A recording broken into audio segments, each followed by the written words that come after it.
What's up guys, I'm Will Rogie. Welcome to another episode of Keep Drifting Fun's Project Street S14. Today we're going to be deleting the stock sunroof and installing an LRB speed aluminum panel. So why would you want to get rid of your stock sunroof?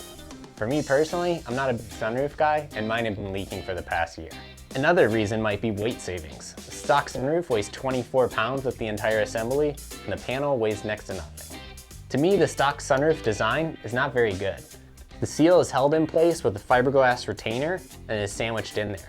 So once the retainer gets broken, which is made out of fiberglass, it's really difficult to replace it and get a nice bond between the whole thing.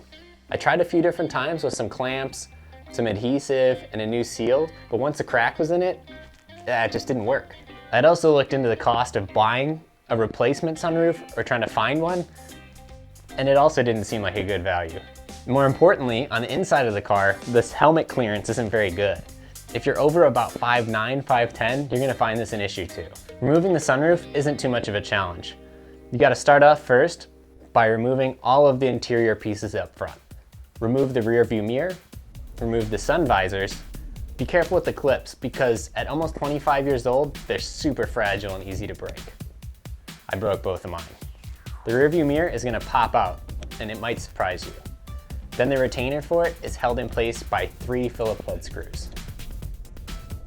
So once you got the rear view mirror and the 2 sun visors out of the way, you can move back to the dome light.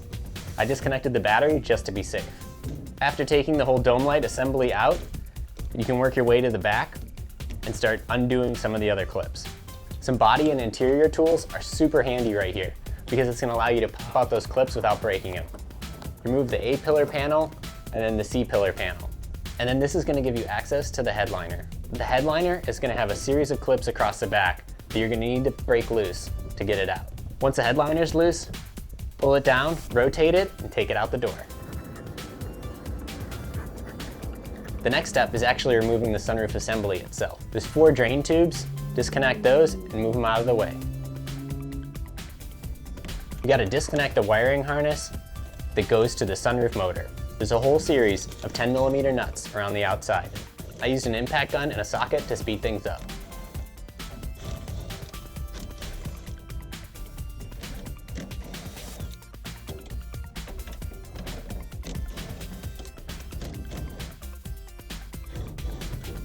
There's going to be a couple of Phillips head screws up front that hold the motor assembly to the roof. Make sure you do those before I did. Don't leave them to the end because you're just going to bend things. With everything loose, there's nothing holding it in place.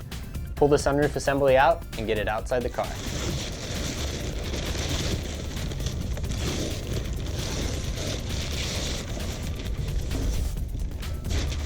Now moving on to installing the LRB speed panel. The LRB speed panel is already pre-drilled, so that makes it really easy. I grabbed a tape measure and measured 1 inch from the sunroof opening in every direction so I could easily line up the sunroof panel and keep it straight. I used a dry erase marker to make it easy to remove the marks. After I got the panel exactly where I wanted it, I double checked and measured from the edge of the panel to the top of the door to make sure it was even on both sides.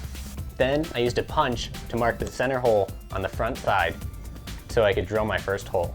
Moving the sunroof panel out of the way, I put down a bead of black RTV sealant to seal up the sunroof opening. Put the panel back into place, made sure it was straight, and started drilling and riveting the panel onto the roof. LRB Speed recommends that you start in the middle on both sides and work your way out to avoid any creases and deformation of the panel. It also allows you to make sure that everything's going on straight and that it's taut in every direction.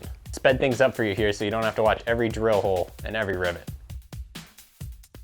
There's some RTV smears that ended up on the top of the panel, but I'll clean that up later. To make things cleaner and more weather resistant, I masked off a 3mm gap around the entire panel and applied RTV. I smeared the RTV flush with the edge of my finger. Once the RTV was dry, I came back and removed the masking tape. The GoPro didn't end up recording. I ended up going back with a wire wheel on a drill and removing all of the smeared RTV from the top of the panel. It gave it a nice finish for now until it gets painted later. So don't be afraid to tackle a project like this yourself. I purchased the LRB products myself and they didn't have anything to do with the making of this video. I just think the products are really good, made in the United States, and I would highly recommend them. If you have any install you'd like to see, let us know in the comments below. And thanks for watching.